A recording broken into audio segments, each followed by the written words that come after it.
In this video, we're going to talk about black markets and the importance of a legal system. So, right, this is in the context of price controls and taxes. Right? Now, when you put in a price control or you put in a tax, you're generally trying to discourage a type of behavior. And we're human, so we don't always follow the rules. So black markets develop, okay?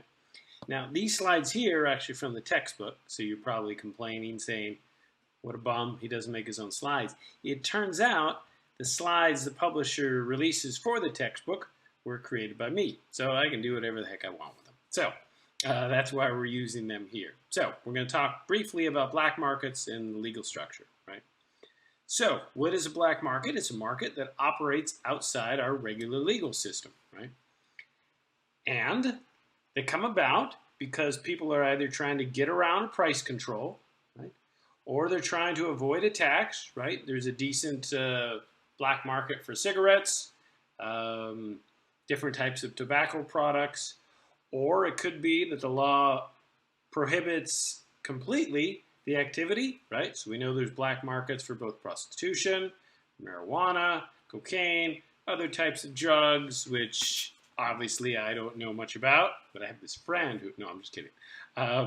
Right? So obviously black markets for these types of things developed and people try to get around the price control, okay? Now the downside of a black market is that it's outside the regular legal system. So you're going to have a higher incidence of defective products, right? Bad drugs, or people robbing and stealing from each other, and they can't go to the legal system and complain, right? You can't go to the police and say, hey, I was trying to sell my drugs and this guy cheated me. The cop's going to arrest both of you. Probably not the wisest thing to do, okay? So again, you're going to have more violence, right? And this is what we see generally in black markets, okay? So by thinking about black markets and thinking about the way people try to get around price controls helps us to appreciate a legal system. When you actually have a legal system that provides security of property rights and that has unbiased enforcement of contracts, you get smooth operation of markets. You get people who don't take advantage of each other, or you get less of it, right? Still people try to do it, but you have a legal system that can handle those sorts of things, right?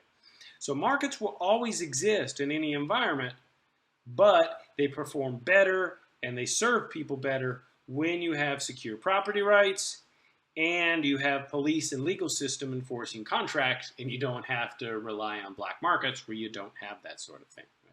So that's kind of the importance of a legal system, and thinking about a black market that develops in response to price controls or taxes help us to realize that legal systems are pretty beneficial.